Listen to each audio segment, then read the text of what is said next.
So he discovered if you want to maximize your chances of getting into a flow state, there's no guarantee, but you can really increase your odds. There are 3 things you can do.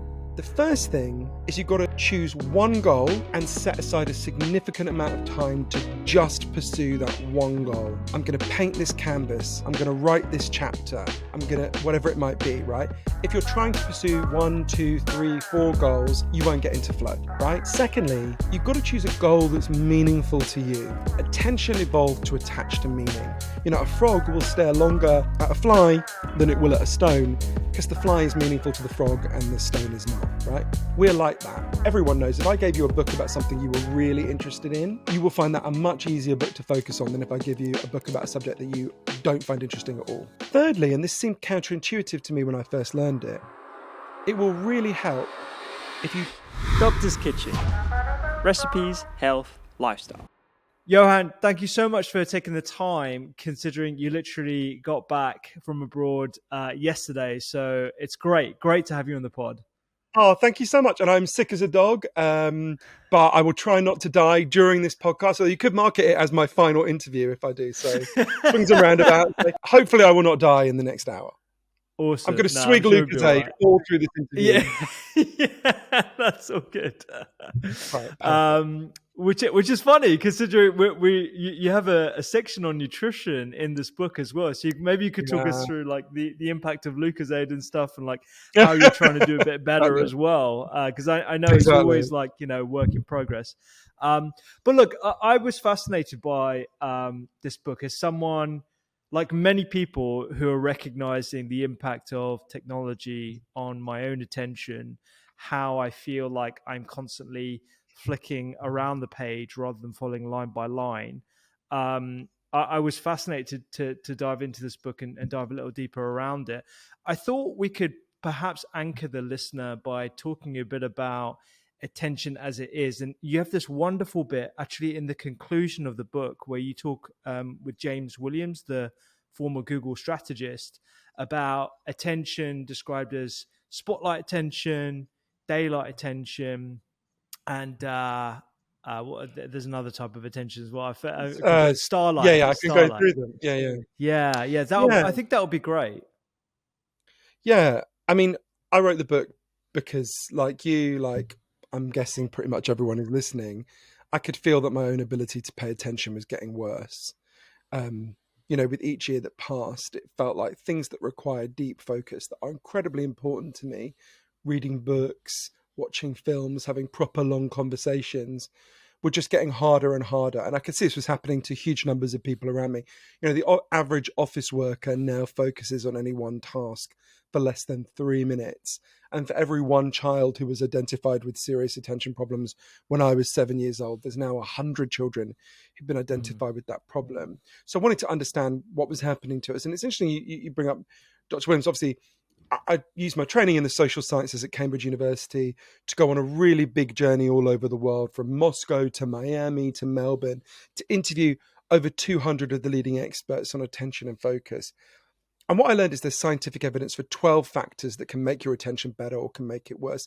And loads of the factors that can make your attention worse have been hugely rising in recent years. You've mentioned tech. Obviously, there are some aspects of our tech that are doing this. One of the things that fascinated me is actually how wide the causes are. That tech is only, you know, it's a substantial part of my book, but it's not the biggest part. You know, the food we eat, an issue obviously very important for your podcast, is hugely affecting our ability to focus. A huge array of factors, the way our offices work, the way our kids' schools work. There's a really big, broad array of these 12 factors. But you've gone to a really interesting, one of the things that really interested me that I learned, which is when we think about attention, we tend to think about it in quite a narrow way as a kind of mild irritant, you know, poor attention problems, right? But actually, Dr. Williams, who I would argue is the most important philosopher of attention in the world, argues there's 3 layers of attention that help us to think about this. I would actually argue there's a 4th, and I know he agrees with this. So the first layer of attention is what we mostly think about when we think about attention problems, and that's what's called your spotlight, right? So your spotlight, you think about the room I'm in now, right? I'm talking to you from my flat. I'm homing in on answering your questions, but actually I'm surrounded by a load of stuff, right? I can hear If I zone out a little bit, I can hear the sound of my radiator over there. If I turn my head a little bit, I can see people walking past on the street. I'm surrounded by all my stuff, my books. Somewhere hidden in this room, there's my phone. I'm zoning out all of that and I'm narrowing down to you. So it's called your spotlight because it's your ability to narrow down your focus to one immediate task. And we can all feel that our spotlight's being disrupted. I go to the fridge to get a Diet Coke. On the way there, I get a text message from my friend. I start answering. Suddenly I'm standing in the kitchen. I'm like, why the hell did I come here? I come back to my laptop and I don't have a Diet Coke, right? That kind of disruption is happening to us all the time. And it's having huge consequences that I'm sure we'll talk about. But actually, so that's mostly when we think about attention problems, we think about spotlight disruption. We don't use that term, but that's sort of what we think about, right? I was trying to get something done and I got disrupted and now I'm not doing it, right? And that's huge. But actually, the next level up, Dr. Williams argues, I think persuasively, is even more disruptive. It's what he calls your starlight. And he says that's not just your ability to achieve a short-term goal, like going to the fridge to get a drink. That's your ability to achieve a long-term goal. I want to start a business. I want to write a book. I want to be a good parent, right? It's called your starlight because when you're lost in the desert and you don't have GPS, you look to the stars and you're like, oh yeah, that's the direction I'm traveling in, right? And he argues it's not just our ability to do immediate short-term tasks that's being screwed with, it's our ability to achieve longer-term tasks as well. If you're jammed up all the time, if you're experiencing these 12 factors that I write about in my book, Stolen Focus, you're going to find it harder to do those longer-term projects, right? I'd say to anyone listening, think about anything you've ever achieved in your life that you're proud of, whether it's starting a business, being a good parent, learning to play the guitar, whatever it is, that thing that you're proud of required a lot of sustained long-term focus. And when your ability to pay attention breaks down, your ability to achieve your goals is diminished. Your ability to solve your problems is diminished. You feel worse about yourself because you actually are less competent. And when you start to get your attention back, obviously you start to feel much better. There's a layer of attention even above that, which Dr. Williams calls your daylight. And that's not your ability to achieve a long-term goal, like starting a business, being a good dad or whatever. That's your ability to even know what your long-term goals are, to even figure out your long-term goals. How do you know what business you want to start? How do you know what kind of book you want to write? How do you know what it means to be a good parent? To figure those things out, you need to have time to think. You need to have rest. You need to let your mind wander. It's called your daylight because you can see a room most clearly when it's flooded with daylight, right? And he argues we're so jammed up that our ability to even figure out who we are is getting harder and harder, right? He calls it decohering, which kind of fancy term, but I think makes some sense that we become less coherent as people because we can't think clearly. And I would argue there's a layer even above that, which I would call our stadium lights. And that's not just your ability to figure out what your long-term goals are and achieve them as an individual. That's your ability as a society. How do we come together, figure out what our collective goals are and achieve our collective goals, right? We can all see that's getting harder and harder. We can't listen to each other. We end up screaming at each other all the time. We're so polarized. We're so angry. So when you realize what seems like a small thing, oh, my tension's getting worse, it's annoying, you realize that problem hobbles us at every stage of our lives. And crucially, starting to solve the problem means that at every level of our lives, we become more effective as people and better able to achieve our goals and solve our problems. Yeah. And you actually you start the book by chatting with Professor Joel Nigg about something that I thought was really starkly described as an attentional pathogenic culture. I wonder if we can dive into that because it relates to the breakdown of the attention stages or areas that you've just described there so eloquently. When it comes to the culture of loss of attention, what is Professor Joel actually talking about there? Yeah, he's a great person. He's arguably the leading expert on children's attention problems in the United States and a wonderful person. I went to interview him in Portland, Oregon. And when he says that we need to ask if we're now living in what he calls an attentional pathogenic culture, he's drawing an analogy with what we know about obesity, right? So if you look at the figures, it's extraordinary. In 1960, 1% of people in Britain and the United States were obese. Now, the figures have absolutely blown up. In the United States, it's almost a majority of men who are obese or overweight. and the rest of us, and Britain is not far behind that, right? So it's been an extraordinary transformation, and that didn't happen because any of the dumb, stigmatizing things we say about overweight or obese people. By the way, I am one of those people. So it's not because they were weak-willed or greedy or anything like that. It's because there was a complete transformation of our environment. Our food supply system completely changed, right?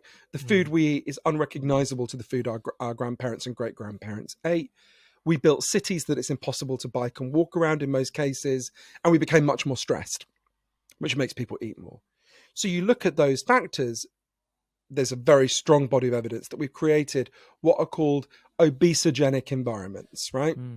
Environments in which it's easy to be obese and hard to resist obesity. Now, what Professor Nigg is saying we should ask, and it's important to say he's posing it as a question. He's not saying he's confident that we've done this, but he's saying we need to ask, has something similar happened to our attention? Have we created, as you say, an attentional pathogenic environment, which would mean an environment where, just like it's hard to resist being overweight or obese in the environment we've created, is it harder? Have we created an environment where it's hard for us to pay attention, to focus, to think deeply? And I think the evidence is, I'm going beyond what Professor Nigg says now, but I think the evidence is pretty clear that we have indeed done that, we've created an environment for all sorts of reasons, from environmental pollutants to the way we work, a whole range of factors are really undermining our ability to focus, which can seem quite overwhelming when you first hear it. But I don't write my books to moan about how bad things are. That doesn't interest me. I write my books to solve problems. And one of the things that really encouraged me is, once you understand these 12 factors, we can begin to solve them to some degree as individuals and to some degree collectively as a society. Yeah. But it's really important. What Professor Nigg is saying is, so just say one last thing about that, which is, what Professor Nigg is saying is so important for people to understand, because, and what many other scientists are explaining about this, because it completely flips how we think about this. When my attention was getting worse, I thought, well, there's something wrong with me, right? I went into a very negative spiral. Something wrong with me. I'm lazy. I don't have enough willpower. When I looked at the young people it was a experience with a young person in my life that really spurred me to write the book. When I looked at the young people in my life who were struggling to focus, I was getting angry with them. And what this evidence shows us is, if you are struggling to focus and pay attention, there's nothing wrong with you, and there's nothing wrong with the kids in your life. There's something wrong with the way we're living. But together we can fix the way we're living. Yeah. I think this really frames, this is a really good framing part of our conversation, to really drive into exactly what is creating, or what are the factors behind that environment. And there are a lot of parallels: obesogenic environment, psychogenic environment. There appears to be a bit of a thread with the things that you write about as well. It's really the environment that we're creating ourselves, and it has been created for us, that is one of the causes as to why we're witnessing these things. I wasn't going to talk about this in a bit later, but Nir Eyal is another person that you had a conversation with. His book, Hooked, is one of those recommended reading materials that every startup entrepreneur is given, alongside The Lean Startup, 0 to 1 by Peter Thiel. And you have a conversation with him about personal responsibility, which sounds like it's really around, it's people's choice to maintain attention. And there are tools now that are being put on phones to help people do that things like Screentime or Do Not Disturb.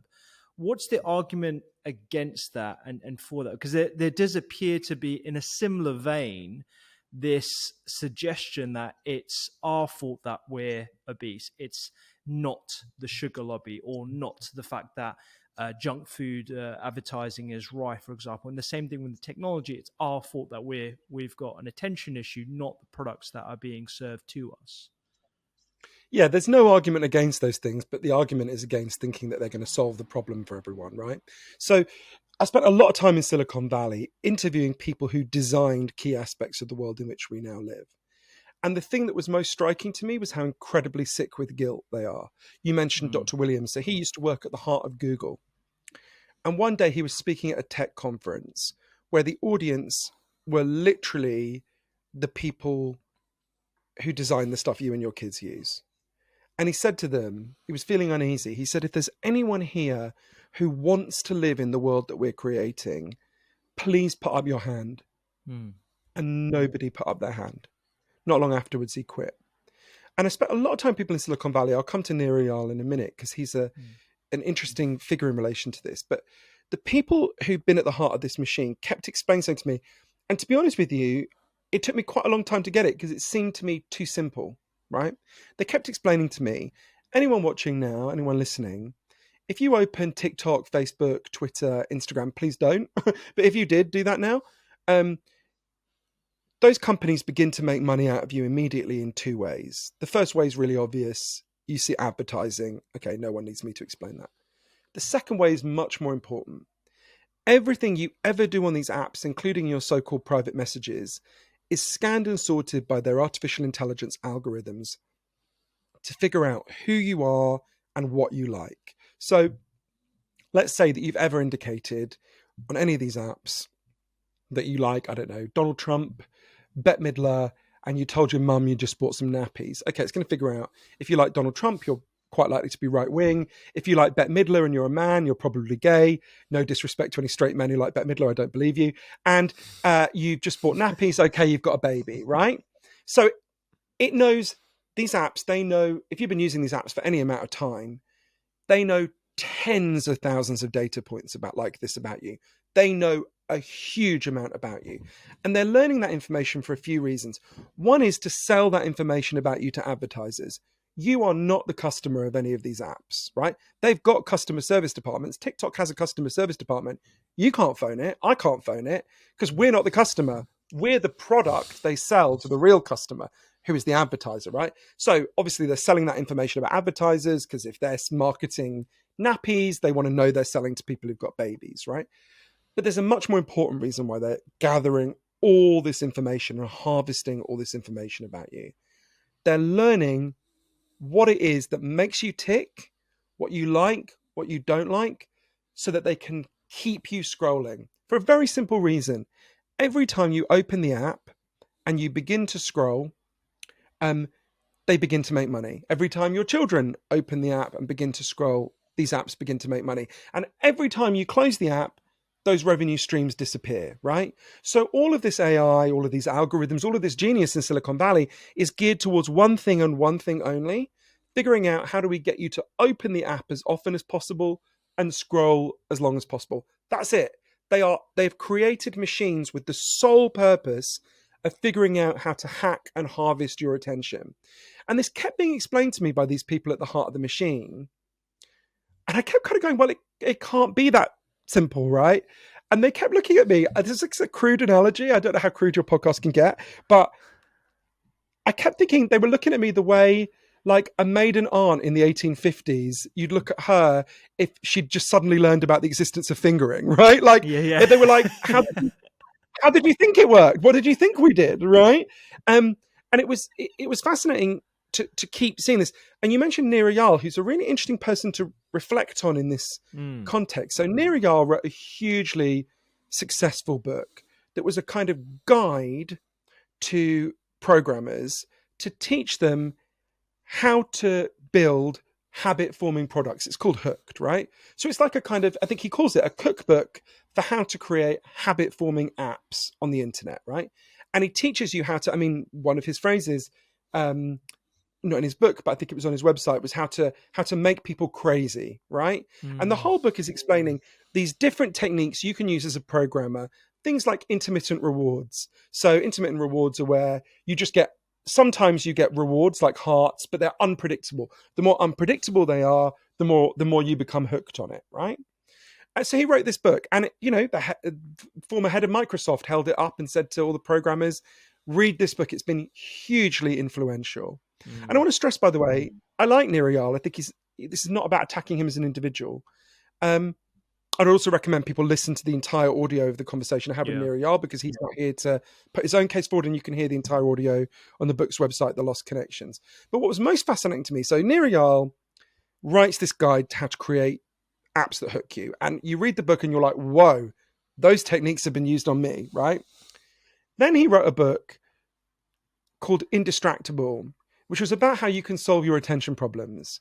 And he's written this book before that's describing these incredibly sophisticated techniques for how they're hacking you and invading you. And then he writes this book that goes, it's really easy for you to deal with this. Just, as he said, turn off your fucking notifications. That's the way he put it to me. Picture yourself as a leaf on a river, like these incredibly simplistic, tiny human interventions. And look, I'm in favor of everything that Nir does. I'm in favor of individual solutions to these problems. But I also want to be really honest with people, because I do not feel, although I don't think Nir is being consciously dishonest, I don't feel most people who talk about attention are leveling with people, right? I am passionately in favor of individual changes. I go through dozens of them in the book. I'm sure we're going to talk about lots of them. People should absolutely do them. But we've got to level with people.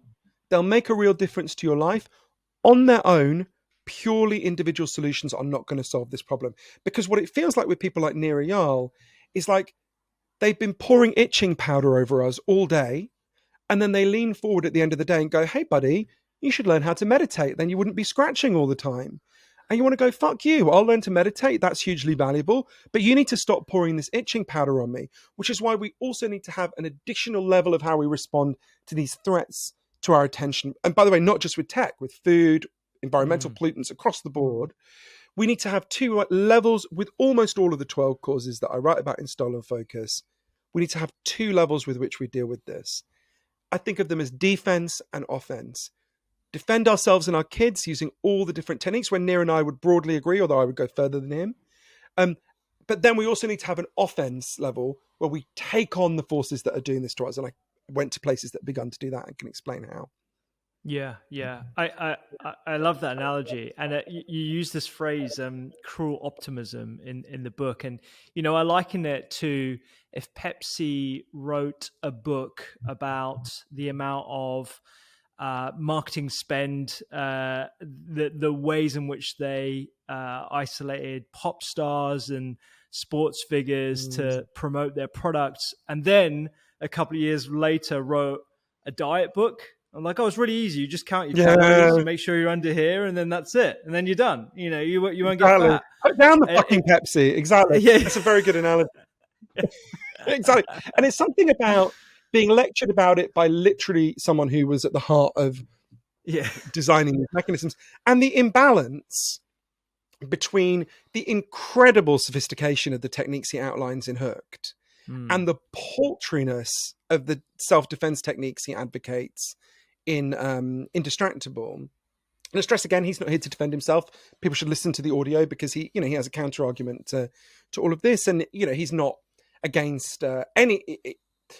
There are some forms of collective regulation that he's in favor, although I think they're pathetically minor. Things like if you use Facebook or TikTok or whatever for like 40 hours a week, it should give you a little warning saying, oh, you might be addicted, you can get help here. Well, all right. I'm not against that, but that's that seems to me pretty pathetic, to be honest. But yeah, so I think you're right. You raise this concept, cruel optimism. It's a phrase that comes from a wonderful history professor called Professor Lauren Berlant, who sadly died recently. Cruel optimism is where you take something with really deep causes, often social causes like depression, anxiety, obesity, attention problems, I would argue. And you say to everyone, hey guys, great news. I've got a solution for you. You just need to do these 3 simple things and you're going to, just use this meditation app for 5 minutes a day. You're going to be fine. And it's optimism because of course, you're offering a solution, but it's cruel optimism because in most cases, you're setting people up to fail. And the problem with that is when they fail, because your solution is so small relative to the size of the problem, they'll blame themselves. They'll say, well, I did the thing that you're meant to do. And look, I'm still looking at my phone all the time. I'm still eating way too much, whatever it might be. There must be something wrong with me. Now, it's important to say the alternative to cruel optimism is not pessimism. People should not be pessimistic. There are solutions. The real alternative to cruel optimism is authentic optimism, where we build solutions that match the size of the problem, right? And I've been to places that have done that have begun to do that. That is where we need to go now, because these problems are solvable. One of the things that's really interesting to me is,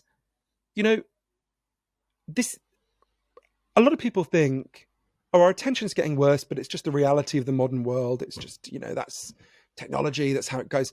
Actually, I left the book much more optimistic than I've been at the start. That is not true. We can have all the technology we currently have, but have it designed not to hack and invade our attention, but have it designed to heal our attention. I can talk about how we could get there. With Mm. all of these factors that are undermining our attention, they are relatively recent changes. They are the results of quite small numbers of people making decisions that benefit them at the expense of the rest of us. And we can put this right. We can Mhm. fix those problems. To quote Dr. Williams again, we're talking about him a lot today. He's a great person. He often says, human beings had the axe for 1.4 million years before anyone said, guys, should we put a handle on this axe? Yeah. The entire internet has existed for less than 10,000 days, right? We can fix this shit if we want to. And I went to places that have begun to do it. But first of all, we have to really shift our psychology on it. We need to stop blaming ourselves and start getting angry with the forces that are doing this to us and our children and putting those forces right. Yeah, yeah. I remember the first time I sort of had this revelation around the addictive potential of technology on kids in particular. And I don't want to just talk about the problem. I want to get to some of the solutions in your book as well in a second. But I remember I was in clinic. It was a few years ago. I was in A&E. I was seeing a young child coming with his mother, and he was being distracted by a phone, as many parents do in the middle of the waiting room. You've got to wait a couple of hours at least in a lot of cases, and it's perfectly reasonable. When the child came in my particular clinic room, there's never any internet service. It just kind of cuts out, and Mm. the horror and the screams that came from this kid, it really went down to us, because it was just the fact that Peppa Pig or whatever it was had just cut off Mm. mid watching it, and it was almost as if it had been yanked from the child. And Mm. I thought to myself, oh god, it's all technology, it's this stuff. But then I asked myself the question, would the same thing have happened 50 years ago if it was a book that the child was reading or a toy that they were playing with and it was yanked straight from them? I don't know. I can't really answer that question, but for me it just really did paint a stark picture of what potentially is going awry with the attention and the addictive nature of these devices. But That's yeah, it such a was. revealing. Yeah. That's such a revealing and interesting story, and obviously, I'm sure everyone listening has seen that. And obviously, a lot of my book is about our kids, and Mm, I think we do know the answer to your question, which is it different to reading a book, right? And there's lots of evidence that it is. There's both a lot of research on the effects that reading books have. So we know that if you read people like Professor Raymond Marr, who I interviewed a lot in Toronto, has done really interesting research on this. So we know that if you read long form fiction, or even if you watch long form narrative television, so where you're immersing yourself in an imagined world, you're having to empathize a lot, you're having to imagine how other people think, that actually carries over into your life when you're not reading novels and you're not watching TV, long complex TV shows. You are more empathetic to other people, right? It's like an empathy gym where you're practicing, mm, oh, how is that person thinking? um, we know that that's not the case with, for example, social media. So it doesn't enhance your empathy. By the way, anyone who's ever spent 5 minutes on Twitter should have figured that out without needing scientific studies for it. But it doesn't enhance your empathy. In fact, it can make you meaner and crueler. I can explain some of the mechanisms by which it makes us meaner and crueler, if you like. But again, I stress that's social media as it currently exists. We can mm, change social media so it's not like that. So I think you're absolutely right, and we do know that is a shift that is in many ways harmful. I'll give you an example of another harm that I think will be playing out for almost everyone listening and watching to some degree today. I went to MIT to interview Professor Earl Miller, who's one of the leading neuroscientists in the world, an amazing man. And he said to me, look, there's one thing you've got to understand about the human brain more than anything else. You can only consciously think about one or two things at a time. That's it. This is a fundamental limitation of the human brain. The human brain has not changed significantly in 40,000 years. It's not going to change on any time scale any of us are going to see. But what's happened is we've fallen for a kind of mass delusion. The average teenager believes they can follow 6 or 7 forms of media at the same time, and the rest of us are not that far behind them. So what happens is scientists like Professor Miller, scientists all over the world, get people into labs and they get them to think they're doing more than one thing at a time, and they monitor them. And what they discover is always the same. You're not doing more than one thing at a time. What you're doing is you're juggling very rapidly between tasks. You're like, wait, what did you just ask me? What is this message on WhatsApp? What does it say just happened on the TV over there? What is this Facebook message? Wait, sorry, what were you asking me again? So we're juggling. And it turns out Mm. that juggling comes with a really big cost. The kind of technical term for it is the switch cost effect. Everyone should know this term and learn how to protect themselves against it. So the switch cost effect shows when you try and do more than one thing at a time, when you're switching between tasks, you do all the things you're trying to do much less competently. You make more mistakes, you remember less of what you do, you're much less creative. And I remember when I was first reading that, in reading through the science of this, I kept thinking, okay, I get it. I can see that's true. But this is a small effect, right? This isn't a big deal. The evidence shows it's a really big effect. I'll give you an example of a small study that's backed by a wider body of evidence. Hewlett Packard, the printer company, got a scientist in to study their workers, and he split them into two groups. And the first group was told, just get on with your task, whatever it is, and you're not going to be interrupted. Just do what you got to do. And the second group was told, get on with your task, whatever it is, but at the same time, you've got to answer a heavy load of email and phone calls. So pretty much how most of us live. And at Mm. the end of it, the scientist measured the IQ of both groups. The group that had not been interrupted scored on average 10 IQ points higher than the group that had. To give you a sense of how big an effect that is, if we sat down together and smoked a fat spliff right now and got stoned, our IQs would go down by 5 points in the short term.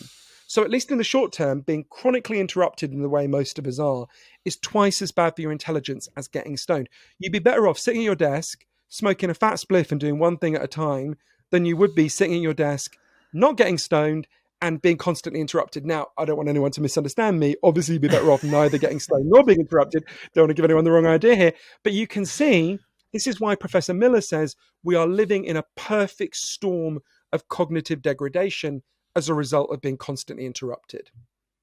Yeah, yeah. There were two. Those were two fascinating things for me. The first one that you alluded to earlier being reading as an empathy gym, and as someone who reads a lot of non-fiction, that's definitely adjusted the type of reading that I'm going to try and indulge myself in. Going forward. And the other thing is the switch cost effect. We had Professor Cal Newport on the podcast a couple of months ago talking about attention switching. And that's basically what a lot of us do all day long. Like I've got multiple tabs open all the time. I've got my phone on. You know, my wife's coming in. She thinks that she can do multiple tasks, like having a conversation with me and like texting at the same time and all that kind of stuff. But yeah, it's something that I think is just so rife. And I realized the impact it was having on me, even at work. A lot of junior doctors, I think, right now, not only have to deal with the stresses of the day-to-day, multiple patients on the go, multiple managerial decisions, but also financial stresses, things like the cost of living crisis. Obviously, it's having a lot of impact on everyone. And I'm imagining this is also having a compounding effect on people's attention levels as well. You did talk about finance in the book as well, in particular, universal basic income. Yeah, so I think you're totally right. Just to say about multitasking, I've got bad news for your wife, which is the studies found that people who think they're good at multitasking are generally actually even worse at it than everyone else. So sorry to break that to your wife. I mean, even if you think about the term multitasking, that is a term that was invented to describe computers. Computers can Mm. multitask. They've got more than one processor. We are not computers. We can't live by the logic of machines. Also, there's a really interesting fact about this. You know, Professor Michael Posner at the University of Oregon found that if you're interrupted by something as simple as a text message, it takes you on average 23 minutes to get back to the level of focus you had Wow. before you were interrupted. So, you know, you think, oh, I'll pause this conversation with you to just take 10 seconds to reply to this text. It won't take you 10 seconds. It'll take you 10 seconds plus the 23 minutes it takes you to refocus your mind fully. But you asked a really important one about stress, and obviously this is one of the 12 causes that I write about in Stolen Focus. So one of the people who really helped me to understand this is an incredible woman called Dr. Nadine Burke Harris, who was, until I think about a month ago, the Surgeon General of California, so the most senior medical figure in the state. And Dr. Burke Harris did a huge amount of research on the roles of trauma and stress in attention, the effect they have. And never forget how she put it to me. We were sitting in San Francisco outside a cafe. She said to me, imagine one day you're walking down the street and out of the blue you're attacked by a bear, right? And you survive. In the weeks and months that follow, something totally involuntary will happen to your attention. You'll find it harder to do like deep spotlight focus, reading a book or attending to, work, because a big part of your brain will be scanning the horizon for risk. It'll be like, whoa, something came out of the blue and attacked us. I need to watch the horizon because I don't know what else might come out of the blue, right? That's not your brain failing to do its job. That is, in fact, your brain doing its job properly, right? Okay, now imagine that you were attacked by a bear again, right? You're very unlucky in this scenario, but you do survive, right? In that case, your brain would very likely slip into a state called hypervigilance. Hypervigilance is where you just can't focus on something like reading a book because your brain is like, whoa, we don't know how this environment works. This is chaos. We need to be looking out for risk and danger. Classic example would be soldiers who return from war zones are often in a state of hypervigilance. Children who are being sexually abused or being physically abused are often in a state of hypervigilance. And then they go to school and they're told they have ADHD and, they're often given stimulants. This is actually how Nadine began to research it. She took over a clinic in a poor neighborhood called Bayview. And she noticed that just like staggering numbers of the kids were being given stimulant drugs for ADHD. She said, well, hang on. How could it be that so many more children had ADHD than anywhere else? And she discovers like huge number of these kids are being violently abused and they're vigilant, right? Now, you think about that in relation to our more ordinary lives, anything, well, small levels of stress actually enhance attention in the short term. If I'm about to go on stage to give a speech, I feel a surge of stress, but that's good because it makes me focus, right? But beyond really quite low levels, stress is profoundly corrosive for spotlight, for deep focus, right? And I think we saw that in the pandemic. I remember at the start of the pandemic, lots of people saying, oh, the people who were not doing the heroic work that you were doing in the medical services, but were, going to be stuck at home.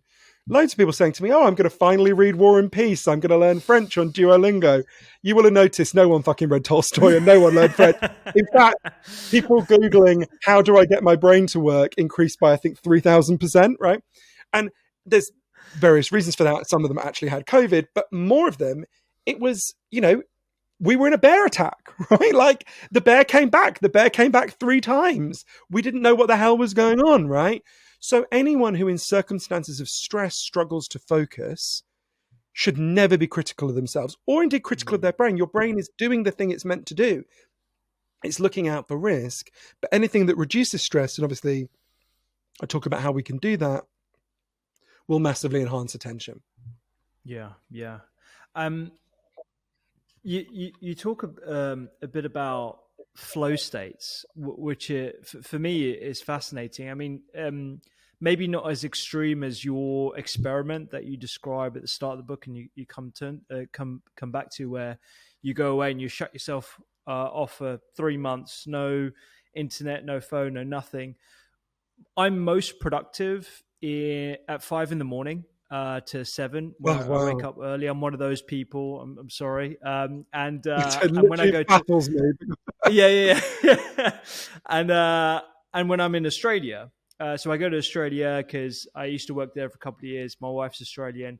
We go there fairly often for an extended period of time because when I'm working during UK hours, no one's pinging me with emails. I've done all the bulk of emails and then I just get uninterrupted work. But aside from leaving the UK and traveling halfway around the world, or locking yourself away in Provincetown, or waking up at 4 or ever earlier hours in the morning like I do, how do you tap into that flow state? You spoke to Prof. Mahali about flow states, and this for me is absolutely fascinating. And I'd love to dive in a bit deeper into that. I'm just reeling from your revelation about 5 a.m. I think the biggest division between human beings, it's not atheists versus religious people. It's not left wing versus right wing. It's morning people versus everyone else. What you've just said to me is so deeply insane. It's like if you'd said to me, every morning I wake up and eat my own shit, it would make as much sense to me, right? I'd be like, what? You wake up at 5 in the morning? I have structured my entire life so I never have to be awake before 11 a.m., right? My ex used to wake up at like 5 a.m. without an alarm, and I would look at him and go, what are you? Like, who is this person? Right. So we are opposite ends of the spectrum here. But in terms of flow states, yeah. So everyone, and there's lots of things we can do to enhance our attention. This is one of them. So everyone listening will have experienced a flow state, even if they don't know the term. A flow state is when you're doing something and you just totally get into it. And when it's over, you're like, whoa, is it 5 o'clock? That went really quickly, right? You know, the way one rock climber described it is when you're climbing a rock and you get into flow, it's like you are the rock you're climbing, right? And different people get flow from different things. I definitely would not get it from rock climbing. In fact, I would fall off and die. But some people get it from making bagels. Some people get it from brain surgery. For me, it would be writing. Everyone will have their thing, right? And flow states are really important for the understanding of attention, because when you're in flow, it's both the deepest form of attention that human beings can provide, and once you get into it, the easiest form of attention to provide. It's not a slog. It's not like memorizing facts for an exam or something. So obviously I wanted to understand, God, if this is a gusher of flow that exists inside all of us, where do we drill to get it? So I went to interview Professor Mahali Csikszentmihalyi. It took me so long to learn how to say that. Who was the scientist who first identified flow states in the 1960s and spent 60 years studying them. Sadly, I did the last interview he ever did because he died not long afterwards. A totally amazing man. And he discovered a huge number of things. But I think there's 3 in particular that would help anyone listening. So he discovered if you want to maximize your chances of getting into a flow state, there's no guarantee, but you can really increase your odds. There are 3 things you can do. The first thing is you've got to choose one goal and set aside a significant amount of time to just pursue that one goal. I'm going to paint this canvas. I'm going to write this chapter. I'm going to, whatever it might be, right? If you're trying to pursue 1, 2, 3, 4 goals, you won't get into flow, right? You've got to choose one goal and clear your schedule to pursue it. Secondly, you've got to choose a goal that's meaningful to you. Attention evolved to attach to meaning. You know, a frog will stare longer at a fly than it will at a stone because the fly is meaningful to the frog and the stone is not, right? We're like that. Everyone knows if I gave you a book about something you were really interested in, you will find that a much easier book to focus on than if I give you a book about a subject that you don't find interesting at all, right? That's true of lots of things. Often when our attention is slipping and sliding off of something, it's a sign that we don't find it meaningful and need to find a way to infuse it with meaning. Thirdly, and this seemed counterintuitive to me when I first learned it, it will really help if you choose a goal that pushes you to the edge of your abilities, but not beyond them. So let's say you're a medium talent rock climber. You don't want to just climb over a garden wall. That's too easy. You won't get into flow doing that. Equally, you don't want to suddenly try and climb Mount Everest. That's going to be overwhelming. You won't get into flow. You want to climb a slightly higher and harder rock face than the one you climbed last time. Flow begins at the edge of your comfort zone. It's when you're pushing yourself just to the edge, but not beyond it. And that's a hard balance to do. So if you do those 3 things, set aside a significant amount of time to just pursue one goal where you won't be interrupted, make sure it's a meaningful goal to you, and push yourself to the edge of your abilities, but not beyond it, you hugely increase the chances of activating this deep form of focus that exists inside all of us. But even as I say that, you can see how it comes back to Professor Nigg and the idea of an attentional pathogenic environment. You can see how our environment is undermining that. Just hurdle 1. Set aside a load of time to do one thing where you're not going to be interrupted. That's really hard, which is why we need to look at the ways we can change our environment to create those circumstances. And obviously I go through that a lot in the book. Yeah, and it comes back to one of the points that I like underlined massively. It's not just enough to strip out distractions, because I think you describe it as that just creating a void that needs to be filled. And so if you have those extra elements like the meaning, the challenge, all those different elements, I guess that's how you would get more into it. And one of the other things that I think was really impactful for me as someone who has sort of tapped into productivity porn quite a bit. You know, it's rife online, particularly in the startup community. Like, you're just trying to pack in as many things as you can do. Like, on my walk, I'm listening to a podcast, I'm reading a book on a train, I'm trying to pack into as many things. And actually, the impact of mind wandering, the impact of creating space for you to actually be bored as something that is useful for productivity in the long run. I wonder if we can talk a bit about that, because I think that for me in particular, someone who tries to cram as much information into my brain as possible in the hope that I'm, doing better, would be really useful to hear about. For a minute there, I thought productivity porn might be some like heterosexual genre I've never heard of, like some secretary who's like alternating between her emails and doing other work. I was like, oh, okay, feel free, no judgment. Well, whatever your fetish is. Exactly. But I have a friend in Las Vegas called Sarah Jane Woodall, who is a fetish model. She does is she crowdfunds like really niche perversions, people who like have really always wanted a video of this one thing. And every time, she always has very funny stories about this, but we'll save that for another podcast. No, I think you're totally right. So if you think about productivity, this is something I found really, really challenging. We have got our concept of productivity deeply wrong in our culture. So we think the productive worker, and I thought this about myself, so I'm not saying this is an external thing, right? We think the productive worker is the worker who works himself or herself to the point of exhaustion. It's the worker who's constantly available to answer your questions, to be interrupted. It's, the worker who's constantly cramming their head full of information. And actually, all of those things are wrong, right? And at some level, we know that because, no one, think about your football team.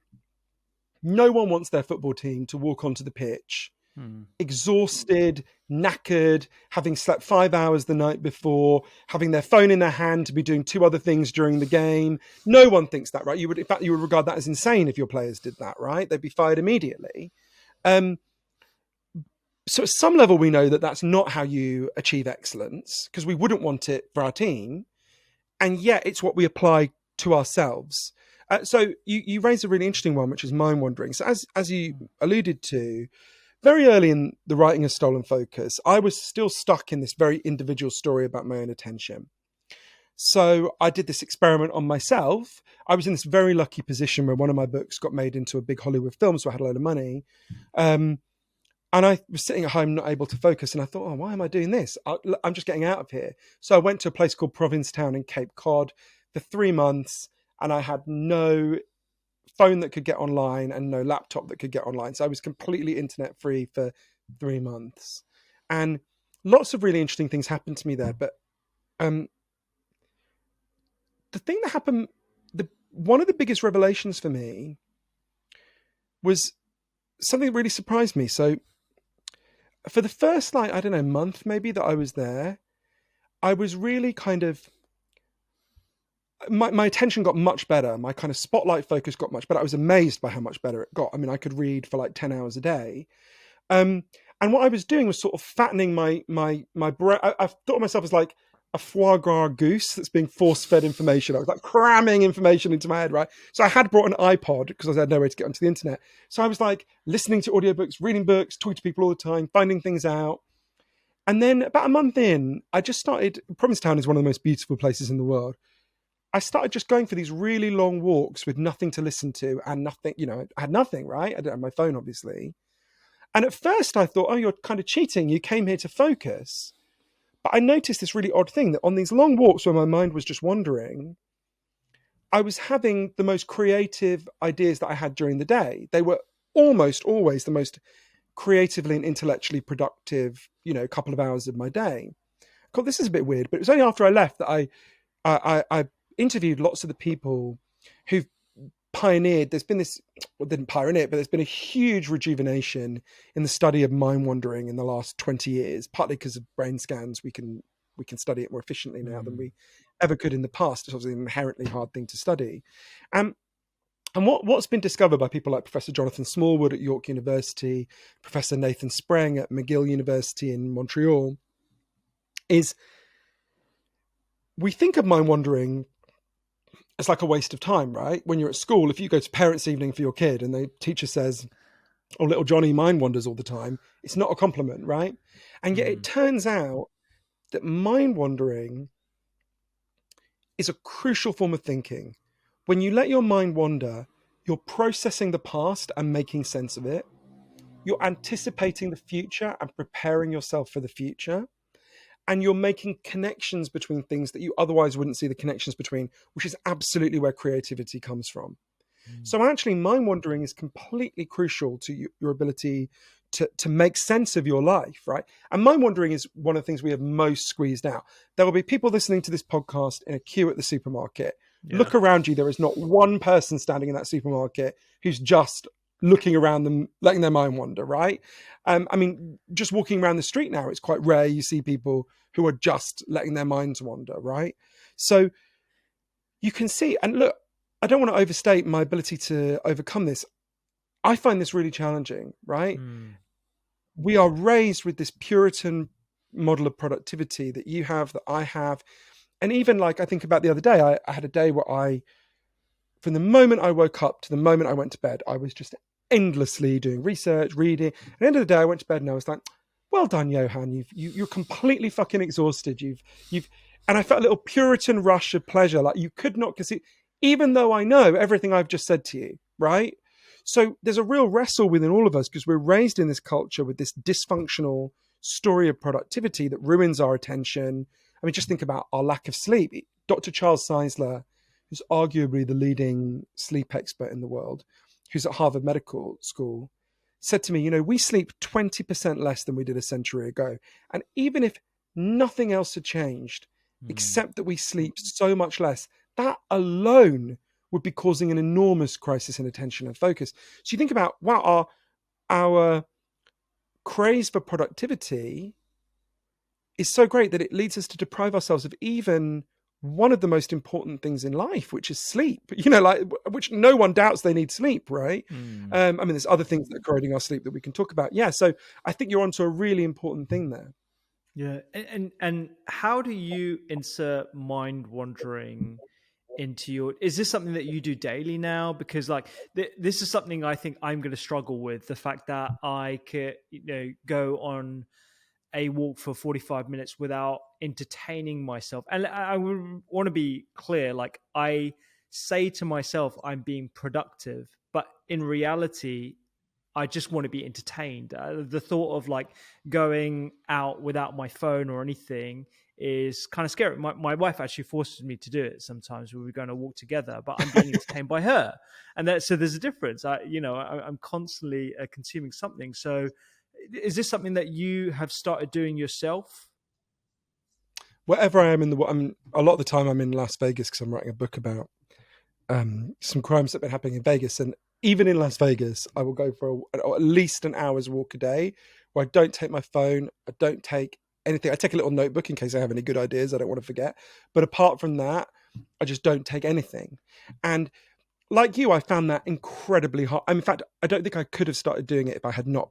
I don't think I would have started doing it had I not been in Provincetown in that situation where my phone was like, hundreds of miles away on the other side of in Boston Harbor. But I would give you a tip, I think, that might help you to begin to do that. So for all of the 12 factors that I write about in Stolen Focus that are harming our attention, I write about these two ways we've got to tackle them. Defense, things we can do as individuals, and offense, stuff we can do to take on these forces. So give you an example of one of the defensive things that I think might help you to take this walk. I don't know if you've seen one of these before. I can hold it up to the camera. Have you seen a K-safe before? The K-safe, yeah. You described it in the book, but I didn't know what it looked like. Now that's really So good visual. so I'll describe it. I know some people are hearing this and not seeing it. So, K-Safe is a plastic safe. As you can see, it's kind of big. I mean, not that big. It's about the same size as my laptop. You take it the same height as my laptop. You take off the lid. You put in your phone. You put on the lid. You turn this dial at the top. You can set it to either 5 minutes or 24 hours or anything in between. You push the button at the top, and it shuts your phone away for anything between 5 minutes and a whole day, right? I use this every day for 3 hours a day to lock away my phone. I won't sit down and watch a film with my partner unless we, both put our phones in the phone jail. I won't have my friends around for dinner unless we all put our phones in the phone jail. So I recommend you get a K-Safe, and before you go for a walk, just put your phone in the K-Safe. So you've just got no choice after that, but to go for a walk without it, right? It's a way of, it's called pre-commitment. It's where you are worried you might crack in the future, so you lock yourself in, right? And I go through, as you know, dozens and dozens of things like this in the book that people can do immediately in their own lives to protect and defend their attention. But I want to really level with people. I don't want to be like Neri, right? I want to really level with people. I am passionately in favor of these individual changes, and they will make a real difference to your life. On their own, they're not going to fully solve the problem, because we've got to also take on the forces that are doing this to us, which I know sounds very fancy. So if it's okay, I can give you lots of examples of places that have already done this, but let me just give you an example of one. In France, in 2018, they had a huge crisis of what they called le burnout, which I don't think I need to translate. And the French government, under pressure from labour unions, they would never have done it if French workers hadn't pressured them, set up a government inquiry to figure out, well, why is everyone so burned out these days, right? And the inquiry discovered something really shocking. They discovered that 40% of French workers felt they could never stop checking their phone or email while they were awake, because their boss could message them at any time of the day or night. And if they didn't answer, they'd be in trouble, right? This is an incredibly recent change. I mean, in my entire childhood, I don't think my parents were ever once contacted by their boss out of work hours when they'd come home, right? You're younger than me, but do you remember, did that happen to your parents when you were a kid? I didn't see my parents very often actually when I was growing up, because they were working so hard. So my dad started his own business. He was away for like 7 days a week, and my mum used to work in the city. So my earliest memories are actually of them not being around. But I can imagine a lot of, I'm 37, a couple of years younger than you. I can imagine that it would have been a rarity for people my age growing up. Well, I think pretty much the only people who were on call when we were kids were doctors and the Prime Minister, right? And doctors weren't on call all the time, right? So we've gone from almost nobody being on call to almost half the economy being permanently on call, right? And for those people, I can give them all the lovely self-help advice in the world about, buy a K-Safe, go for walks. I can go down the list of all the things I talk about in the book. If their job depends on them not doing it, that advice won't be friendly and helpful. It's a taunt. It's cruel, right? It becomes a form of cruel optimism, which is why we need to actually collectively solve that problem. And it's how the French did it, right? So again, under pressure from labour unions, French workers said, look, we don't want to live like this, right? And we've been seeing in the news how much militantly French people defend their rights. The French government introduced a new law to deal with this. It's very simple. It's called the right to disconnect. It says that for every French worker, your work hours need to be written down in your contract. When your work hours are over, they can't tell you to check your phone or look at your email. So when I was in Paris, just before the plague hit, Rent-A-Kill, the pest control company, was fined €70,000 for telling off one of their workers for not checking his email an hour after he left work. Now you can see how that's a collective change, one of many collective changes we need, which make it possible for people to begin to pursue the individual changes, right? Now, there might be some people listening who are incredibly powerful and influential in their companies or their workplace, and they can go in and go, you know what, guys, I'm not checking my email after 5 o'clock from now on. But I doubt there's 1 in 1,000 people listening to this podcast who can do that, right? That is not something you can do as an isolated individual, but it is something that we can do as a society. France is not a fictional place. It can be a bit weird, but it's real. It's 40 miles off the coast of Britain. It's there, right? So you can see how that's one of many collective changes that we need to pursue in order to begin to get our attention and focus back. Yeah, yeah. In the book, you're going through so many different things. I mean, we won't have time to touch on everything, but pollutants, I think, is a very important area that you talk about. One that perhaps is getting a bit more attention, considering what happened with a young child who passed away as a result of poor air pollution in London. Mm, We've talked to Professor Swan on the podcast as well about environmental pollutants, mm. particularly in cookware and in inner cities. And you spoke to, first of all, it was amazing to hear about how many places you've been to whilst you were interviewing people Yeah. around on the book as well. It was awesome. But you spoke to Dr. Uma and Dr. Drew Ramsey, who've been on the pod as well, talking about Oh, I love nutritional both of them. They're great psychiatry. They're people. fab. They're great, great people. I'm seeing them later on this year as well. Oh, send them my So love. I will absolutely. So people should definitely pick up the book and dive into it. I wanted to sort of get your opinion on a couple of things as we bring this to a close. Sure. Actually, so one of the things that's getting a lot more attention in the news right now is the potential of banning TikTok. And you see what China have done within their own country, banning video game use, I think, for a certain age range of their children because of the impact it was having on attention. Obviously, that's quite an authoritarian approach to things. But do you think it would take a massive legislative change like that to have a tangible impact on the attention levels of our kids? What are your thoughts on that? So the Chinese government, I know you agree, is a communist tyranny, and I don't want our governments to be anything like them. It's a Mm. horrific regime that is putting Uyghurs in concentration camps and, crushing freedom in Hong Kong. And I don't admire the Chinese government in any way, although there's, like everything in the world, they're not all bad. But that is not a system of government I want.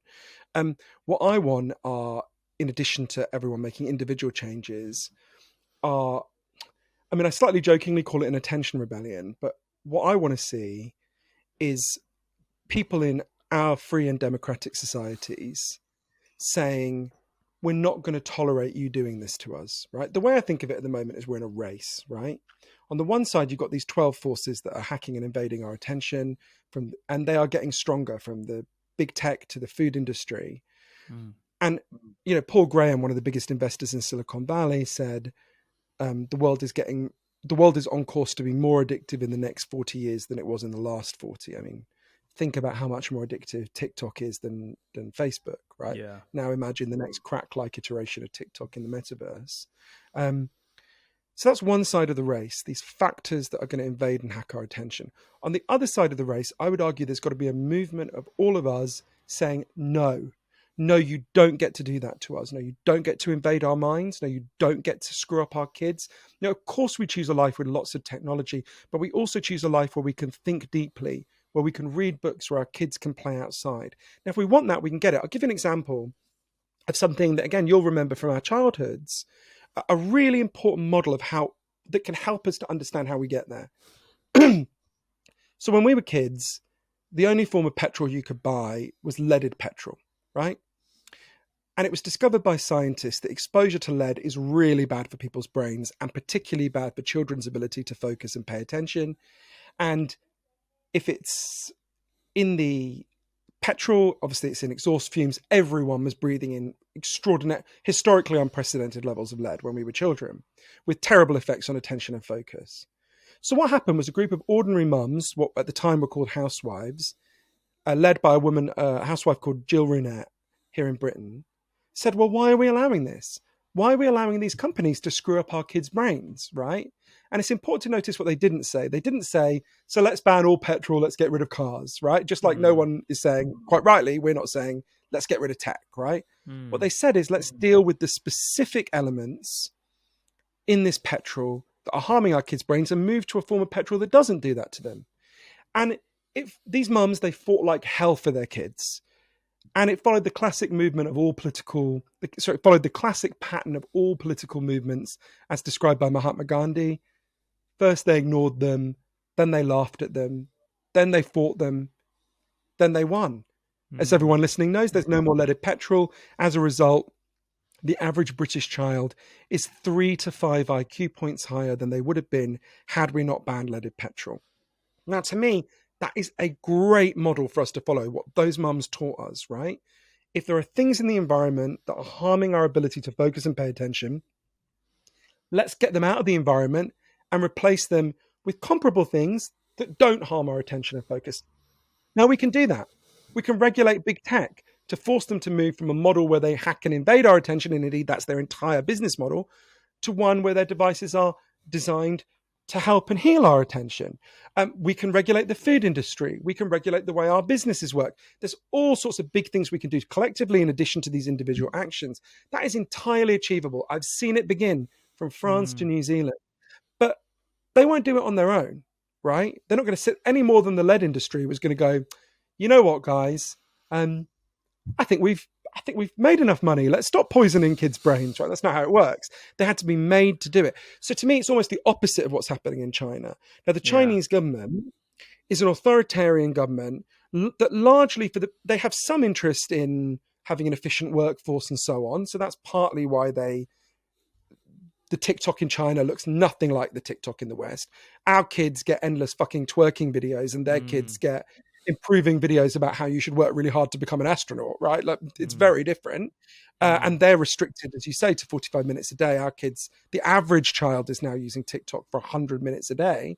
So you can see, so the Chinese government is an authoritarian government imposing on the population a particular model. I want the opposite. I want an active democratic citizenry who impose on our government the need to deal with these things. So China to me is not a model, but I do think there's things to learn from this. One is the Chinese government is right. It's a very bad idea to let your young people be debased so that they can't think clearly, they can't pay attention, and they're going to struggle to learn and work, right? They're right about that. And, you know, I don't think the key is to an authoritarian state imposing time limits for children. There's a case for time limits for children. I am in favor of time limits for children. But much more important is regulating the companies so they change the mechanisms so that they're not designed to hack and invade attention. And then I can explain this more, obviously go into it more in the book. In terms of banning TikTok, so the debate about banning TikTok is a bit different. The debate about banning TikTok in the United States is largely about national security, where so TikTok is a Chinese company and there are no independent companies in China, right? That's not how the Chinese system works. It's an authoritarian state where if the government tells a company to do something, they've got to do it, right? And what some people are concerned about in the United States and in Britain is that given that this is by far the dominant form of media that young people are using, and adults increasingly as well, that the Chinese government could use that to manipulate the population if they wanted to. So, for example, imagine if before a contentious election, China, I don't know, wanted the Tories to win, and they just pull the levers in Beijing and just, you know, ratchet up the number of pro-Tory videos that everyone sees by 30%. That could swing an election, right? And we would never even know it had happened. It would be very hard for us to even prove it had happened. So there are people arguing, and you think about the clout that gives China over democratically elected Western leaders. It's very problematic. So there are some people saying TikTok needs to be cleaved off from its Chinese parent company and sold. There are some people saying there's a First Amendment free speech argument that you just can't ban things like this.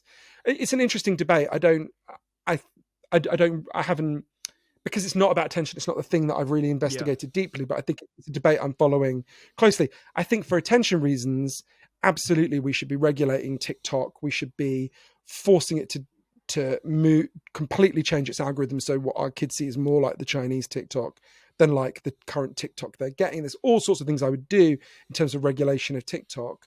So I think it's a complicated, the banning thing is a complicated thing, but I think the case for a democratic movement to regulate it is incredibly strong.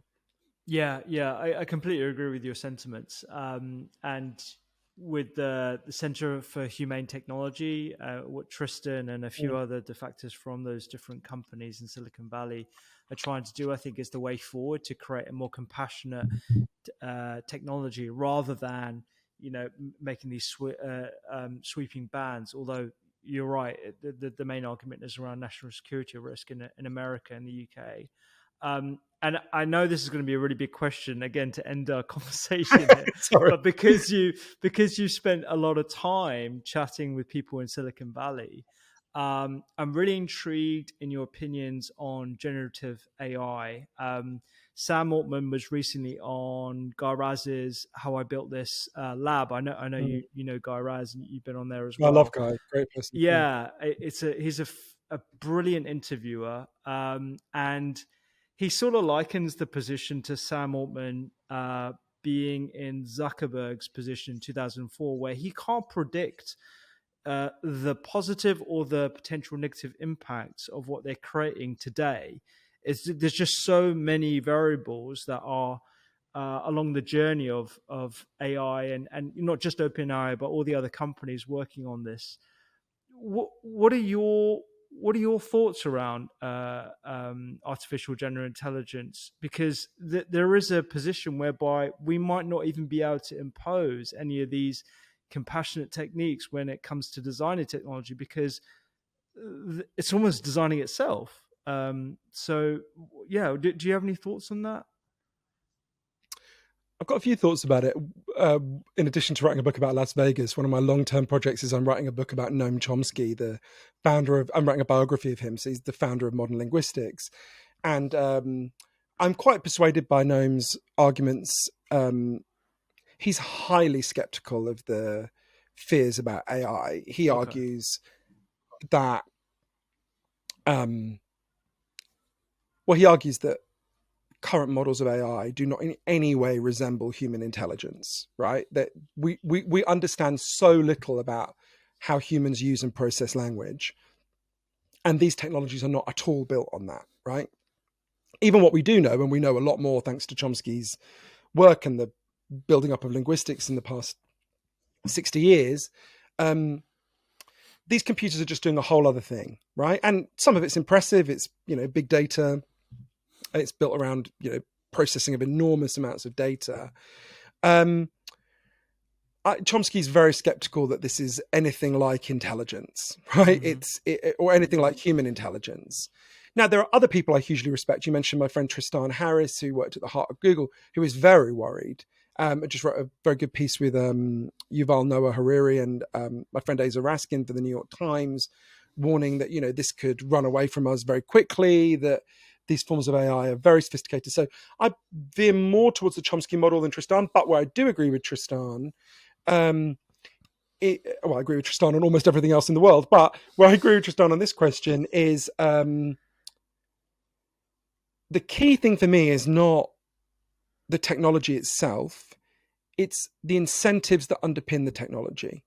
So, for example, at the moment, all the incentives for social media companies, like we were talking about before, are the longer you scroll, the more money they make, right? That's it. So all of this machinery they're building is designed to do that one thing. They're unbelievably good at it. As Tristan says, you can try having self-control, but in the current model, every time you do, there are 10,000 engineers on the other side of the screen working very hard to undermine your self-control. It's why we need to change what they do, not much more than we need to focus on what we do, right?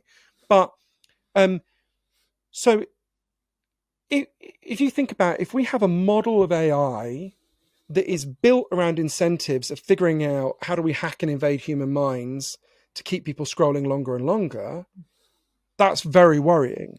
If we have a model of AI that's designed around, say, as you'll know better than me as a doctor, let's get really good at detecting cancer on X-rays. And we now know that, there's some models of AI that are better at it than even specialist humans. That's a fantastic use of AI. So to me, the key things underpinning the AI revolution are, A, what are the incentives of the underlying systems within which the AI exists?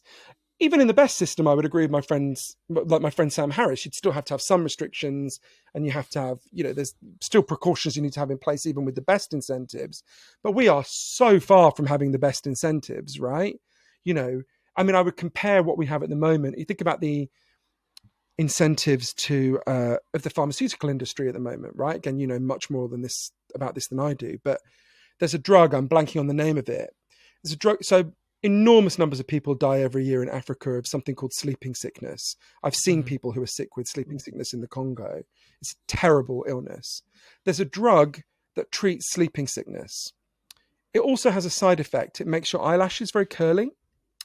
And the company that owns the patent do not allow it to be used for medicine because there's no money to be made out of dying people in the Congo. They use it to make a product that makes your eyelashes curl, right? Now, you can see that's an insanely dysfunctional set of incentives. I doubt there's a single human being listening who would say, yeah, use the drug for eyelash curling, not for the people dying, right? Unless you're a real psycho if you think that, right?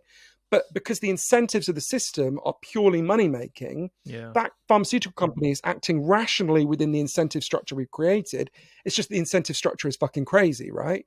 Now, my worry is that AI is going to be on comparably insane incentive structures, as we know from the fact that the current incentive structures for tech are so dysfunctional. They're about maximizing time spent looking at shit, not figuring out how people feel good, right? So I'm much more concerned about dealing with the social and environmental regulatory structure than I am about the specifics of the AI, although the specifics of the AI are going to be obviously very important as well. And we should listen to people like Tristan for sure about that.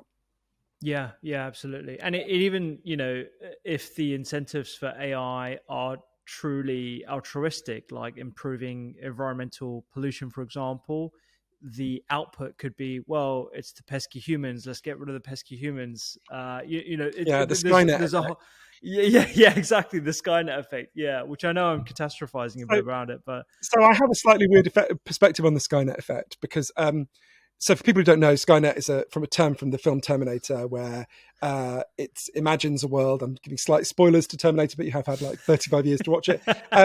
It's basically humans create computers that become so sophisticated they decide to regard us the way we regard wasps or whatever, and they turn on humans, and a brave human resistance emerges. And to undo this human resistance, they send a Terminator played by Arnold Schwarzenegger at his very hottest to go back and kill the mother of the leader of the resistance before he's even born, right? And I have a slightly weird perspective on this because Arnold Schwarzenegger recently chose my book as his book of the month. And Arnold Schwarzenegger was my absolute foundational sexual obsession when I was like 10. I would almost certainly be heterosexual if it was not for, I would be performing cunnilingus right now if it was not for Arnold Schwarzenegger in Terminator. And I'm like, look, if the situation is we get AI that wipes out most of humanity, but I get sent Arnold Schwarzenegger as he was in the first Terminator film, that is a price I am very happy to pay. So, Skynet effect, bring it on. Right? On that bombshell, I think we'll finish up the podcast. Sorry, I feel that I slightly lowered the tone there, but that was brilliant. We were talking about Chomsky so intelligently there, but I don't think in the history of podcasts or media there's ever been a tenuous link from Noam Chomsky. I'm like getting like, I'm so excited about the fact that he read my book though. It's like my 10-year-old self would literally have just been like incoherent with joy that Arnold Schwarzenegger had read anything I ever wrote. So I'm very That's fantastic. Good for you, man. I'm glad your childhood dreams are coming true. That's fab. I mean, to be fair, my dreams were not quite him reading my book, but Yeah. I think we get that. Brilliant. Johann, thank you so much. It's been an absolute pleasure chatting to you. I feel like I've got to know you very well as well, which is great. Well, it's been totally my pleasure. Thank you so much. And I meant to say on my publisher's Tase Me that anyone who wants to know where to get the audiobook, the ebook, or the physical book can go to www.stolenfocusbook.com. I have this ludicrous thing I meant to say, which is You can also find out what Oprah, Hillary Clinton, and many other people said about it.